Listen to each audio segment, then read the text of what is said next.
Yeah. My mom Your was mom, interested. your mom, a primary example. My mom was watching TV one day and saw the Portal 2 commercial. They mentioned science, and she was interested. Because there's so much science to the game. It's all science. And she came in and she asked me what it was about, and I said, "Oh, well, you solve puzzles by using portals, and there's a lot of jokes that you probably wouldn't get. But other than that, you can play it just for the portals." So what Valve did with Portal 2 is that they successfully appealed to hardcore audiences like people who played Portal back in 2007 for the first time, and they appealed to plenty of new people like Goose's mom here. Yeah. So that was a perfect tying in of casual and hardcore appeal. Marvel vs. Capcom 3, however, they didn't get that hardcore feel out of the game because I don't really play hardcore games at all. I mean, I played Tatsunoko vs. Capcom, and I played that casually, which is why I enjoyed that a lot. But I don't have any friends who play hardcore fighters, really, and we all love it, but I know people online who do play such games, and they hate it because it's not like Street Fighter 4 and whatnot. And they don't really care for it because it's so casual. See, like, that's the thing. It's not Street Fighter 4. Well, I mean, if you don't want it, if you don't want, if you want to play Street Fighter 4 in a game, play Street Fighter 4. Stop complaining because this game is not that game. That's just what pissed a lot of people off. They were thinking it would be hardcore like Street Fighter or Marvel vs. Capcom 2, but it just wasn't. And it's just doing something different. It's trying to appeal to basically everyone who's ever read comic books or been interested in Capcom canon. And now here's the thing. What's the problem if the game is fun? Dude, it is so much goddamn fun. I promise you. I've played hours. I've played some of it too. It's a lot of fun. It's so much fun. So I don't see the problem. I mean, sure, you could go into a video game for the story, but you're playing a fighter, a 2D side-scrroling fighter. You're not in it for the story. Unless it's Street Fighter Alpha, you're not getting a good story. Okay, where the hell are we? We are in. We're by the Deku Tree. Wants me to play the song? Hi there, I'm the Deku Tree Sprout. We know. Because you and Saria broke the curse on the forest temple. I want to give it the voice from the kid from Up. Thanks a lot. Okay. Alright, I guess I'll get Russell going. from Up. Yeah, Russell from Up. Is he Asian? Yes. Well, he is obviously of mixed ethnicity.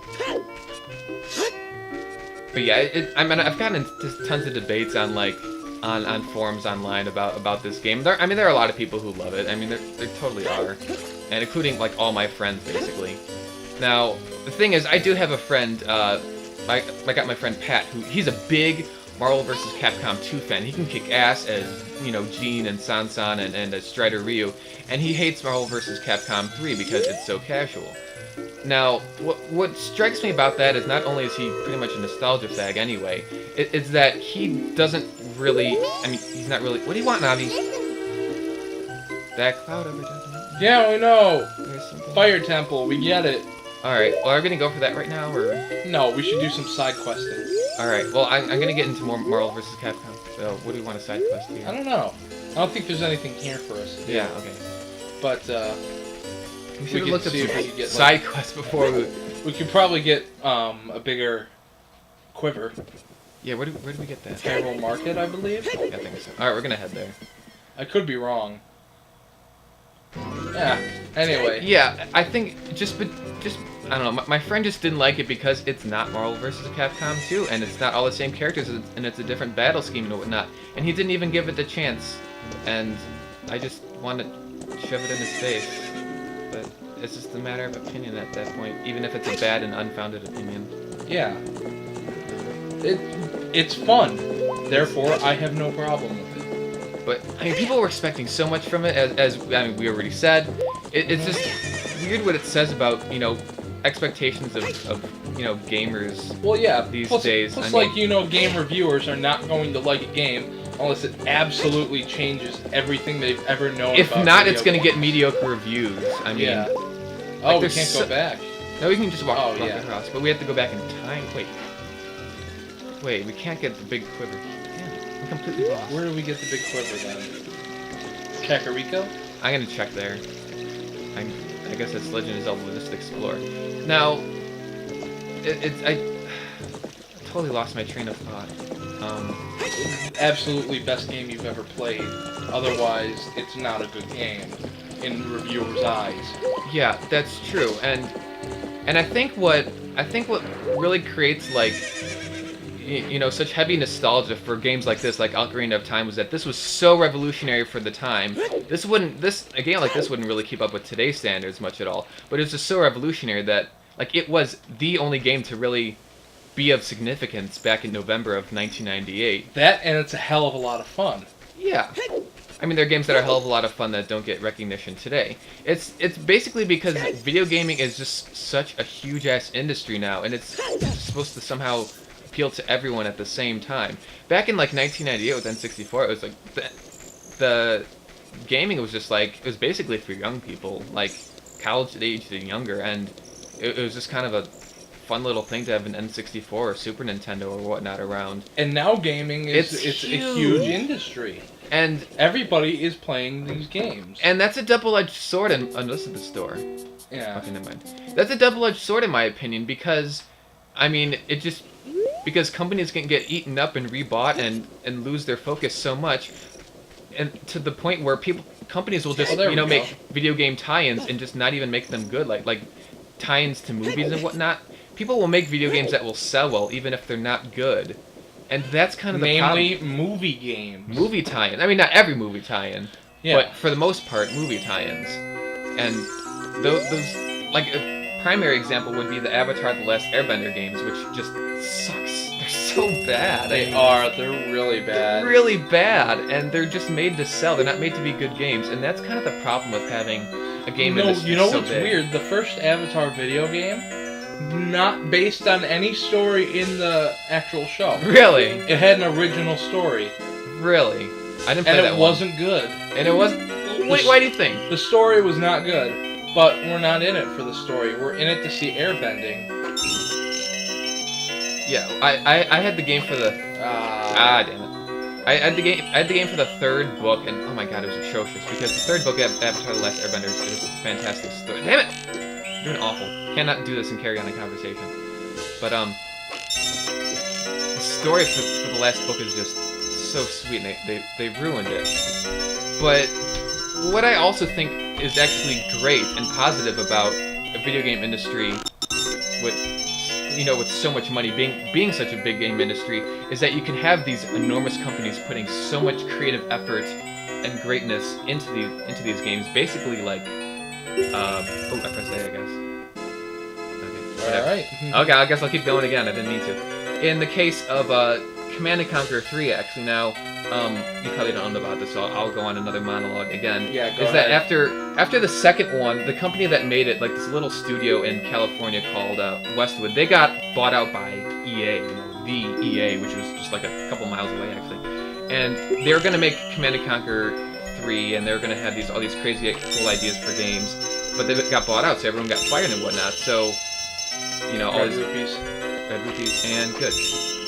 But, of course, Command & Conquer 3 came out, it took them 5 years, but they eventually made it, and it is such an awesome game, in my opinion, one of the best games of the series, because they got so many good actors, such good CGI work, such good story writing, and great RTS action in there. I know.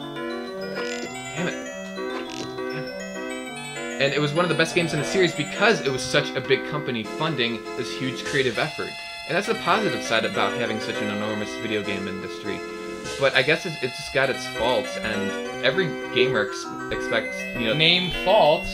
Final Fantasy 13. Final Fantasy. Now, there's something we haven't brought up yet somehow. Final Fantasy 13. What? No! What? No, I didn't say yes. Oh, he gave me a free try. It looks pretty. But it doesn't have story. It has no good story.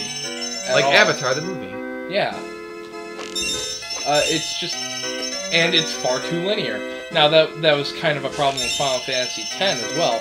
That was somewhat linear. But at least you got to explore after you got the airship. In Final Fantasy 13, it's a straight line. Yes! Alright. Got them all! Woo! You are just told where to go. Alright, we got the big quiver. Hooray! Now he has more arrows. Okay, I'm gonna save. Just in case your computer crashes or something. I just did a state. Dude, that's still tripping me out right there. Yeah, it's kind of glitchy. But, you know, it's not too bad. No, it's not too bad. What other side quests can we do? I didn't do anything else really. I mean, did you get all the cuckoos back in the?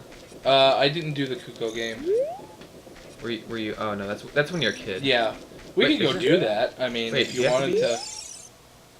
I bred a new type of miniature. Oh, this is Kuko. this is the The oh. pocket Kuko. This is the side quest to get bigger on the sword. Oh yeah. We can go for it. It's the strongest sword in the If you game. want to start, feel free. Yeah, might as well.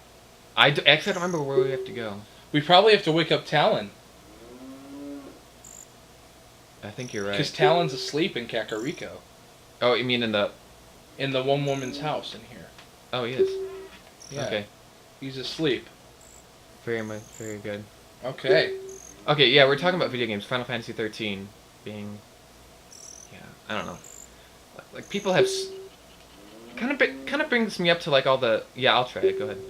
But all the crazy, I don't know, just nostalgia in general. All the rosy tinted glasses out there. I just don't really understand. Like when people say that, you know, what's on cartoons, like on television, you know, like children's television, like Nickelodeon Cartoon Network these days is crap compared to what we had when we were kids. Except for Adventure Time. See, there are exceptions over there, and a lot of people just won't even stand to watch what we. Is he in this house? I don't know. I'll keep looking. No, he's not. I don't think. I don't remember. He's in a lower house, like when you first enter Kakariko. Besides, we need to hatch the egg anyway. How do we hatch the egg? It has to go from day to night and stuff. So Sun Song.